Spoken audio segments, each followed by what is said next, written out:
Hello viewers, কেমন আছো তোমরা সবাই? আশা করি সকলে ভালো আছো। আজকে আমরা ওয়েস্ট বেঙ্গল এসএলএসটি 2025 এক্সামের টপ 30 এমসিকিউ কোশ্চেন দেখব, যা ইতিহাসের প্রথম টপিক হরপ্পা সভ্যতা এবং ইহার পতন এই থেকে নিয়েছি। 100% এই ভিডিও থেকে কোশ্চেন আসবে, আমি তোমাদের গ্যারান্টি দিচ্ছি। এই ভিডিওর বাইরে তোমাদের কোশ্চেন থাকবে না। এই ভিডিওটা তোমাদের জন্য খুবই উপযোগী এবং কার্যকারী হবে। সবথেকে প্রথম কোশ্চেন হচ্ছে, হরপ্পা সভ্যতার কেন্দ্র কোন নদীর উপসাগরে অবস্থিত ছিল? হরপ্পা সভ্যতার কেন্দ্র কোন নদীর উপসাগরে অবস্থিত ছিল? এটা হবে সিন্ধু নদীর উপসাগরে অবস্থিত ছিল। কিন্তু যদি আমরা বলি হরপ্পা সভ্যতা কোথায় অবস্থিত, সেটা হবে রাবি নদীর কিনারায়।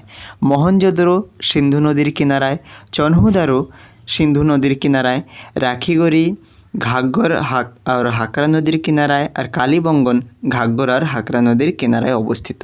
এগুলো তোমাদের জানতে হবে। প্রত্যেক সভ্যতা বা সভ্যতার স্থলগুলো কোন কোন নদীর কিনারায় স্থিত সেটা ভালো করে জানতে হবে আর মনে রাখতে হবে। লোথল বন্দরটি ভোগবা এবং সাবরমতী নদীর কিনারায় অবস্থিত। পরের কোশ্চেন, হরপ্পা ও মহেঞ্জোদারোর প্রধান আবিষ্কারী কে ছিলেন? এর সঠিক উত্তর হয়ে যাবে জন মার্শাল। জন মার্শাল 1920 এর দশকে ব্রিটিশ ভারত সরকারের আর্কিওলজিস্ট ইন্সপেক্টর হিসাবে নিযুক্তি হয়েছিলেন। হরপ্পা সভ্যতা দয়রাম সাহানি 1921-এ, মহেঞ্জোদারো রাখালদাস ব্যানার্জি 1922-এ, লোথাল এস.আর. রাও, কালীবানগন বি.কে. থাপর, বনওয়ালি আর.এস. বিস্ট আবিষ্কৃত করেন। পরের কোশ্চেন 3 নম্বর, হরপ্পা সভ্যতার ধাতব কাজের জন্য ব্যবহৃত প্রধান ধাতু কোনটি? হরপ্পা সভ্যতার ধাতব কাজের জন্য ব্যবহৃত প্রধান ধাতু কোনটি? এর সঠিক উত্তর হয়ে যাবে অপশন নম্বর এ, ব্রোঞ্জ। ব্রোঞ্জ ধাতুটি তামা এবং টিনের মিশ্রণ দ্বারা তৈরি হয়। ব্রোঞ্জ মানে কাঁস্য ধাতুটি তামা এবং টিনের মিশ্রণ দ্বারা তৈরি হয়। হরপ্পাকালীন সভ্যতায় সর্বপ্রথম তামার ব্যবহার করা হয়েছিল, কারণ দাইমাবাদ থেকে তামার একটি হাতির মূর্তি পাওয়া গেছে এবং মহেঞ্জোদারো থেকে কাঁস্যর নর্তকীর মূর্তি পাওয়া গেছে। এই দুটো দেখে বোঝা যায় যে হরপ্পাকালীন সভ্যতায় তামার ব্যবহার হতো। পরের কোশ্চেন 4 নম্বর, নিম্নলিখিত কোন চিহ্ন হরপ্পা লিপিতে দেখা যায় না? কোন চিহ্ন হরপ্পা লিপিতে দেখা যায় না? অপশন দেখো, এর সঠিক উত্তর হয়ে যাবে অক্ষর রূপ। হরপ্পা সভ্যতায় অক্ষর জ্ঞানের পরিচিত ছিল না। হরপ্পা লিপি ছিল পিক্টোগ্রাম ভিত্তিক, বর্ণ আকৃতির অক্ষর রূপ ছিল না। পিক্টোগ্রাম ভিত্তিক ছিল পশুর চিত্র, হাতের ছাপ, ক্রমবদ্ধ রেখা, এগুলো পাওয়া গেছে, কিন্তু অক্ষর রূপ পাওয়া যায়নি। কোনো ইনস্ক্রিপ্ট বা লিখিত কোনো সাক্ষ্য প্রমাণ পাওয়া যায়নি। তো এর সঠিক উত্তর হয়ে যাবে অক্ষর রূপ হরপ্পা লিপিতে দেখতে পাওয়া যায়নি। পরের কোশ্চেন, হরপ্পা শহরের পরিকল্পনায় প্রধান বৈশিষ্ট্য কী? হরপ্পা শহরের পরিকল্পনায় প্রধান বৈশিষ্ট্য হলো গ্রিড প্যাটার্ন ভাগ। গ্রিড প্যাটার্ন ভাগ খুবই মহত্বপূর্ণ একটা প্যাটার্ন, যা প্রত্যেক রাস্তাকে একে অপরকে যখন কাটবে তো সমকোণে কাটবে, মানে প্রত্যেক রাস্তা যখন ক্রস হবে একে অপরের সাথে 90 ডিগ্রি কোণ বানিয়ে কাটবে। রাস্তাগুলো একদম স্ট্রেট সোজা। প্রত্যেক রাস্তা 9 ফুট থেকে 30 ফুট পর্যন্ত চওড়া ছিল। তো এই প্রশ্নের সঠিক উত্তর হয়ে যাবে স্তরিত রাস্তা ব্যবস্থা। হরপ্পা শহরের প্রধান বৈশিষ্ট্য হলো স্তরিত রাস্তা ব্যবস্থা, এটা মনে রাখতে হবে। পরের কোশ্চেন 6 নম্বর কোশ্চেন, হরপ্পা সভ্যতার প্রধান বাণিজ্যিক পণ্য কী ছিল?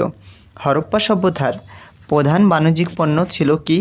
এর সঠিক উত্তর হয়ে যাবে রঙিন কাঁকড়া শেল। রঙিন কাঁকড়া শেল হরপ্পা সভ্যতার প্রধান বাণিজ্যিক পণ্য ছিল। এই রঙিন কাঁকড়া শেল দিয়ে অলংকার তৈরি করা হতো। তো রঙিন কাঁকড়া শেলের ব্যবহার অলংকার তৈরিতে করা হতো। এর সঠিক উত্তর হয়ে যাবে অপশন নম্বর খ, রঙিন কাঁকড়া শেল হরপ্পা সভ্যতার প্রধান বাণিজ্যিক পণ্য ছিল। আর এগুলো আফগানিস্তান থেকে প্রচুর মাত্রায় পাওয়া গেছে, আফগানিস্তানে। পরের কোশ্চেন 7 নম্বর কোশ্চেন, হরপ্পা সভ্যতায় গ্রেট বার্থ বলতে কী বোঝায়? হরপ্পা সভ্যতায় গ্রেট বার্থ বলতে কী বোঝায়? খুবই ইম্পর্ট্যান্ট কোশ্চেন, প্রত্যেক পরীক্ষায় এই ধরনের কোশ্চেন আসে। জনসাধারণের জন্য বিশাল স্নানাগার যে ছিল সেটা হচ্ছে গ্রেট বার্থ। মহেঞ্জোদারোর প্রধান বৈশিষ্ট্য জলরোধী ইট দিয়ে তৈরি বড় স্নানাগার। এর দৈর্ঘ্য 11.88 মিটার, প্রস্থ 7.01 মিটার এবং উচ্চতা 2.43 মিটার। উত্তর এবং দক্ষিণ দিকে সিঁড়ি বানানো ছিল। হরপ্পা সভ্যতার সমাজ একটি ধর্মনিরপেক্ষ সমাজ ছিল। পরের কোশ্চেন 8 নম্বর, নিম্নের কোন নগর কেন্দ্রটি লর্ড নদী নামে একটি স্নানাগার পাওয়া গেছে? গ্রেট বার্থ হলো মহেঞ্জোদারো পাওয়া গেছে। তো এই কোশ্চেন হচ্ছে লর্ড নদী নামে একটি স্নানাগার পাওয়া গেছে কোন স্থান থেকে? তো এর সঠিক উত্তর হয়ে যাবে ধোলাবিরা। ধোলাবিরাতে লর্ড বার্থ আকারে একটি বিশাল স্নানাগার আছে যা গুজরাট রাজ্যে অবস্থিত। ধোলাবিরা গুজরাট রাজ্যে অবস্থিত। এর আবিষ্কারকর্তা জেপি যোশী 1990 থেকে 1991 মধ্যে ধোলাবিরা আবিষ্কার হয়েছিল। ধোলাবিরাকে আবিষ্কৃত করা হয়েছিল জেপি যোশী দ্বারা। গুজরাটে অবস্থিত ধোলাবিরা, খুবই ইম্পর্টেন্ট। ধোলাবিরার স্থান হচ্ছে গুজরাট। জেপি যোশী 1990-91। বন্ধুরা, ভিডিওটি ভালো লাগলে চ্যানেলটিকে সাবস্ক্রাইব করে নিও আর একটি লাইক করে দিও। পরের কোশ্চেন 9 নম্বর কোশ্চেন, হরপ্পা সভ্যতায় গুরুত্বপূর্ণ প্রশাসনিক কেন্দ্র হিসাবে কোন অংশটি বিবেচিত? হরপ্পা সভ্যতায় গুরুত্বপূর্ণ প্রশাসনিক কেন্দ্র হিসেবে কোন অংশটি বিবেচিত? এর সঠিক উত্তর হয়ে যাবে অ্যাক্রোপলিস। অ্যাক্রোপলিস এর সঠিক উত্তর হয়ে যাবে। এর পরের কোশ্চেন 10 নম্বর কোশ্চেন, এর উত্তরগুলো আমি একটু স্পিডে দিব। কিসের নির্দেশন হলো হঠাৎভাবে শহর পরিত্যাগের কারণ? তো এর সঠিক উত্তর হবে প্রাকৃতিক দুর্যোগ। প্রাকৃতিক দুর্যোগের কারণে হরপ্পা সভ্যতায় শহর ত্যাগ করেছিলেন। আর এর সাথে আমরা নিব আরও 4-5টি কোশ্চেন যে হরপ্পা সভ্যতা পতনের মূল কারণগুলো কী ছিল। মার্টিমার হুইলার এবং গার্ডেন চাইল্ডের অনুসারে বিদেশি আক্রমণ এবং আর্যদের আক্রমণে হরপ্পা সভ্যতার পতন হয়েছিল। এর নামগুলো মনে রাখবে, মার্টিমার হুইলার আর গার্ডেন চাইল্ড বিদেশি আক্রমণ এবং আর্যদের আক্রমণ বলেছে। জন মার্শাল বলেছিলেন ভূমিকম্পের কারণে হরপ্পা সভ্যতার বিনাশ হয়েছে। জন মার্শাল ও আর্নেস্ট ম্যাকে ভূমিকম্প এবং বন্যাকে কারণ বলেছে। পারিস্থিতিক অসন্তুলন, বন কাটা, সংসাধনের অভাব এর কারণ বলেছিল ফেয়ার সার্ভিস। আর ল্যাম্ব্রিক বলেছিলেন নদী মার্গের পরিবর্তনের কারণে হরপ্পা সভ্যতার পতন হয়েছে। এইগুলো ইতিহাসকারের নাম মনে রাখবে। নেক্সট কোশ্চেন 11 নম্বর কোশ্চেন, হরপ্পা সভ্যতার মুদ্রার ব্যবহার সম্পর্কে শতকোটি সত্য কী? হরপ্পা সভ্যতার মুদ্রার ব্যবহার সম্পর্কে শতকোটি সত্য কথাটা কী ছিল? হরপ্পা সভ্যতায় সব জায়গায় একই সিস্টেমে কাজ করা হতো। তো সিস্টেম অভিন্ন ছিল। সমস্ত শহরে একই ইউনিটের ব্যবহার হতো। 7.6 গ্রাম 7.6 গ্রাম যে মুদ্রা ছিল এটা সমস্ত হরপ্পা সভ্যতায় প্রচলিত ছিল আর সমস্ত জায়গায় একই সিস্টেমে কাজ হতো। 12 নম্বর কোশ্চেন, হরপ্পা সভ্যতায় প্রধান ব্যক্তি চরিত্র ছিল কোন মূর্তিতে? হরপ্পা সভ্যতায় প্রধান ব্যক্তি চরিত্র ছিল কোন মূর্তিতে? এর সঠিক উত্তর হয়ে যাবে বড় মূর্তি। অপশন নাম্বার গ, বড় মূর্তি এর সঠিক উত্তর হয়ে যাবে। প্রিস্ট কিং নামে পরিচিত ব্রোঞ্জের বিখ্যাত মূর্তি যা ধোলাবিরা থেকে পাওয়া গেছে। প্রিস্ট কিং নামে পরিচিত ব্রোঞ্জের বিখ্যাত মূর্তি যাকে বড় মূর্তি নামেও জানা যায়, এটা ধোলাবিরা থেকে পাওয়া গেছে। আর হরপ্পা সভ্যতার প্রধান ব্যক্তি চরিত্র হিসাবে এটাকে মনে করা হয়। পরের কোশ্চেন 13 নম্বর কোশ্চেন, হরপ্পা সভ্যতায় কোন স্থানে ওয়াগন প্রতীক পাওয়া গেছে? হরপ্পা সভ্যতার কোন স্থানে ওয়াগন প্রতীক পাওয়া গেছে? এর সঠিক উত্তর হয়ে যাবে প্রাচীনকালে খেলার জন্য কাঠের খেলনাগাড়ির মডেল। তো এর স্থান হবে হরপ্পা। হরপ্পা সভ্যতার হরপ্পা স্থানে এই মডেলটি পাওয়া গেছে, ওয়াগন প্রতীক পাওয়া গেছে, যা প্রাচীনকালে খেলার জন্য কাঠের খেলনাগাড়ির মডেলে ছিল এটা। তো এর সঠিক উত্তর হয়ে যাবে অপশন নাম্বার এ, হরপ্পা। পরের क्वेश्चन नंबर 14, सिंधु सभ्यता में लौह युग क्यों नहीं था? এটা দেখো, সিন্ধু সভ্যতায় লৌহ যুগ কেন ছিল না? সিন্ধু সভ্যতায় লৌহ যুগ এই জন্য ছিল না কারণ ওই সময় লোহার আবিষ্কার বা লোহার খোঁজ পাওয়া যায়নি। সিন্ধু সভ্যতায় তামা, ব্রোঞ্জ এবং টিনের ব্যবহার হতো। ওই সময় তামা এবং কাঁস্যর ব্যবহারই হতো। তো লোহার ওই সময় ব্যবহার হতো না, ব্যবহার জানতো না বা লোহার খোঁজ ওখানে পাওয়া যায়নি। তো তো এর সঠিক উত্তর হয়ে যাবে লৌহ আয়স্ক নেহি থা। সিন্ধু সভ্যতায় লৌহযুগ কেন ছিল না? কারণ ওখানে লৌহ আয়স্ক ছিল না। পরের কোশ্চেন নম্বর 15। হরপ্পা সভ্যতায় প্রধান পাস্তা বা খাদ্যের উৎস কোনটি ছিল? হরপ্পা সভ্যতায় প্রধান খাদ্যের উৎস বা পাস্তা কোনটি ছিল? এর সঠিক উত্তর হয়ে যাবে বীজের মিশ্রণ। ধান ও গম ছাড়াও বড়লক্ষ্মী অন্যান্য শস্য মিশ্রিতভাবে চাষ হতো। তো ধান ও গম ছাড়াও জমিতে শস্য মিশ্রিতভাবে চাষ হতো। এটা এর সঠিক উত্তর হয়ে যাবে বীজের মিশ্রণ, যে হরপ্পা সভ্যতার প্রধান খাদ্যের উৎস ছিল। পরের কোশ্চেন নম্বর 16। হরপ্পা লিপি কতগুলি অক্ষরে লিখিত ছিল? প্রায় 300, বর্তমানে 350 পিক্টোগ্রাফিক চিহ্ন শানক্ত আছে। তো এর সঠিক উত্তর হয়ে যাবে অপশন নম্বর খ, প্রায় 300 অক্ষরে শানক্ত ছিল। হরপ্পা লিপি প্রায় 300 অক্ষরে শানক্ত ছিল। পরের 17 নম্বর। হরপ্পা সভ্যতায় ছাপখাত ব্যবস্থার প্রধান উদ্দেশ্য কী ছিল? হরপ্পা সভ্যতায় ছাপখাত ব্যবস্থার প্রধান উদ্দেশ্য কী ছিল? এর সঠিক উত্তর হয়ে যাবে কারবার চিহ্নিত করতে। কারবার চিহ্নিত করার জন্য এই ছাপখাতের ব্যবহার হতো, ছাপ দেওয়া হতো কারবার চিহ্নিত করার জন্য। 18 নম্বর কোশ্চেন। হরপ্পা সভ্যতার কৃষি প্রণালী সম্পর্কে কোনটি সঠিক? হরপ্পা সভ্যতার কৃষি প্রণালী সম্পর্কে কোনটি সঠিক? এর সঠিক উত্তর হয়ে যাবে অপশন নম্বর খ, সেচ ব্যবস্থার প্রমাণ। ধোলাভিরা অঞ্চলে চ্যানেল দিকে নির্দেশিত সেচের অস্তিত্ব পাওয়া গেছে। 19 নম্বর। হরপ্পা সভ্যতার উল্লেখ পাওয়া যায় যে কোন প্রাচীন গ্রন্থে?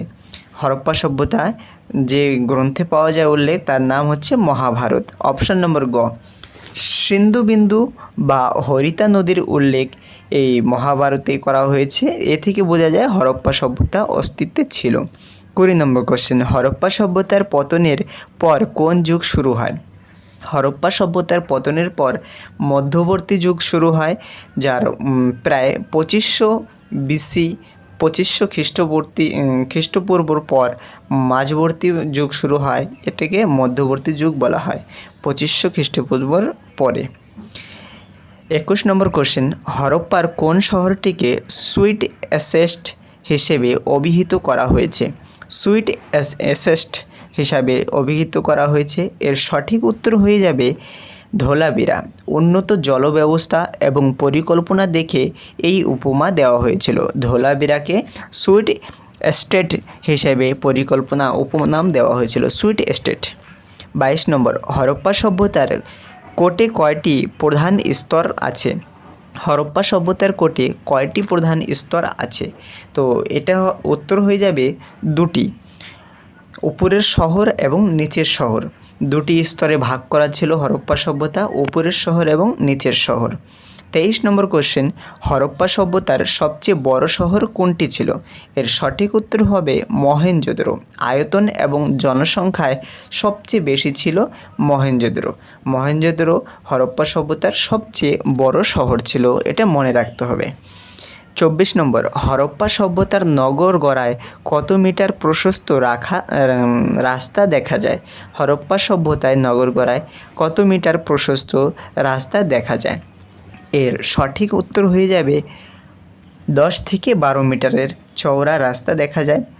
প্রধান সড়কগুলি প্রায় 11 মিটার প্রশস্ত ছিল। 11 মিটারের রাস্তা ছিল, অনেক চওড়া ছিল।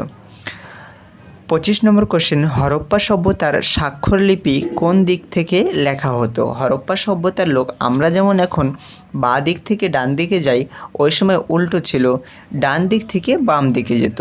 হরপ্পা সভ্যতার স্বাক্ষরলিপিতে দেখা গেছে যে ডান দিক থেকে বাম দিকে, কিন্তু এখনও পড়া হয়নি, হরপ্পার লিপি এখনও কেউ পড়তে পারেনি। পরের কোশ্চেন। হরপ্পা সভ্যতায় স্বরূপ প্রধান নির্মাণ সামগ্রী কী ছিল? হরপ্পা সভ্যতায় স্বরূপ প্রধান নির্মাণ সামগ্রী কী ছিল? এর সঠিক উত্তর হবে মাটির ইট। মাটির ইট এত সুন্দর আকারে তৈরি হতো 1:2:4 1:2:4 সমান আকারে সব জায়গায় ইট পাওয়া গেছে। 27 নম্বর কোশ্চেন, হরপ্পা সভ্যতার জন্য গুরুত্বপূর্ণ খনিজ উপাদান কী ছিল?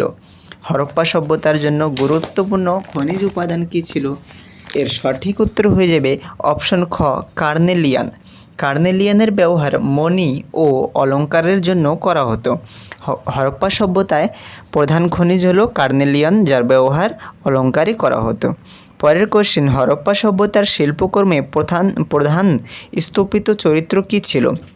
এর সঠিক উত্তর হবে গন্ডার, এক শিংযুক্ত গন্ডার। বেশ কিছু শিলেই এক শিংযুক্ত গন্ডার দেখা যায়, তো এর সঠিক উত্তর হবে গন্ডার। 29 নম্বর কোশ্চেন, হরপ্পা সভ্যতার লেনদেনের স্বার্থে কী ব্যবহার করা হতো? হরপ্পার সভ্যতার লেনদেনের স্বার্থে কী ব্যবহার করা হতো? এর সঠিক উত্তর হবে ওজন ব্লক। নিয়মিত দেওয়াল পরিমিত ওজন ব্লক দিয়ে মাপ যখন হতো, তো ওখানে জিনিসের বদলে জিনিস দেওয়া হতো, সমান ওজনের জিনিস দেওয়া হতো। হরপ্পা সভ্যতায় কোন সময়কালে প্রসার লাভ করে? হরপ্পা সভ্যতার প্রসারকালের বিভিন্ন ইতিহাসকারের মত আলাদা আলাদা আছে। তো দেখো, জন মার্শালের অনুসারে 3250 খ্রিস্টপূর্ব থেকে 2750 খ্রিস্টপূর্ব হরপ্পা সভ্যতার প্রসারিত হয়। রেডিও কার্বনের অনুসারে 2350 খ্রিস্টপূর্ব থেকে 1750 খ্রিস্টপূর্ব পর্যন্ত হরপ্পা সভ্যতা ছিল। এনসিইআরটির অনুসারে 2500 খ্রিস্টপূর্ব থেকে 1800 খ্রিস্টপূর্ব পর্যন্ত হরপ্পা সভ্যতা প্রসারিত ছিল। তো এই অনুসারেই এর সঠিক উত্তর হবে 2600 থেকে 1900 খ্রিস্টপূর্ব পর্যন্ত এর সঠিক উত্তর মনে করা হয়।